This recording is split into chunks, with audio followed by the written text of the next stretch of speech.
ਸਤਿ ਸ਼੍ਰੀ ਅਕਾਲ ਜੀ। India news Punjab live ਦੇਖ ਰਹੇ ਸਾਰੇ ਦਰਸ਼ਕਾਂ ਦਾ ਸਵਾਗਤ ਹੈ। ਮੈਂ ਗਗਨਦੀਪ ਸਿੰਘ ਅਨੰਦਪੁਰੀ ਆਗਾਜ਼ ਕਰਦੇ ਹਾਂ ਇਸ ਖਬਰਾਂ ਤੋਂ ਬੁਲੇਟਿਨ ਦਾ।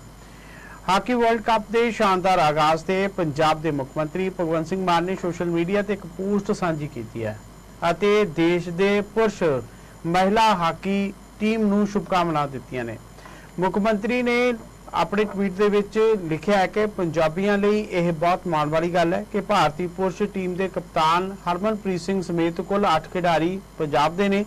ਉਹਨਾਂ ਨੇ ਕਿਹਾ ਕਿ ਅੱਜ ਤੋਂ ਸ਼ੁਰੂ ਹੋ ਰਹੇ ਪੁਰਸ਼ ਮਹਿਲਾ ਹਾਕੀ ਵਰਲਡ ਕੱਪ ਦੇ ਦੇਸ਼ ਦੀ ਨੁਮਾਇੰਦਗੀ ਕਰ ਰਹੀਆਂ ਦੋਵੇਂ ਟੀਮਾਂ ਤੋਂ ਸ਼ਾਨਦਾਰ ਪ੍ਰਦਰਸ਼ਨ ਦੀ ਉਮੀਦ ਹੈ ਤੇ ਪੂਰੇ ਦੇਸ਼ ਦੀਆਂ ਦੁਆਵਾਂ ਉਹਨਾਂ ਦੇ ਨਾਲ ਨੇ। ਸੀਐਮ ਮਾਨ ਨੇ ਦੁਹਰਾਇਆ ਕਿ ਪੰਜਾਬ ਨੂੰ ਖੇਡਾਂ ਦੇ ਖੇਤਰ ਵਿੱਚ ਮੁੜ ਮੋਹਰੀ ਸੂਬਾ ਬਣਾਉਣ ਅਤੇ ਖਿਡਾਰੀਆਂ ਦਾ ਮਾਣ ਵਧਾਉਣ ਲਈ ਉਹਨਾਂ ਦੀ ਸਰਕਾਰ ਲਗਾਤਾਰ ਯਤਨਸ਼ੀਲ ਹੈ।